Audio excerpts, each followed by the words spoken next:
Aming Diyos Ama, lumalapit po kami sa iyo.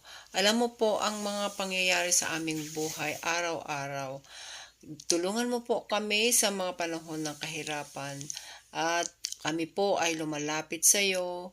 Kalmahin mo po ang aming mga isipan at damdamin at buksan mo ang aming puso na may kapayapaan, kaginhawaan at karunungan.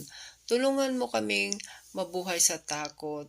Tulungan mo na mabawasan ang aming nararamdaman na takot at anumang pagkabalisa na nahihirapan kami dito. Tulungan mo kaming magpahinga sa iyo at magtiwala sa iyo bilang mapagmahal na aming Diyos.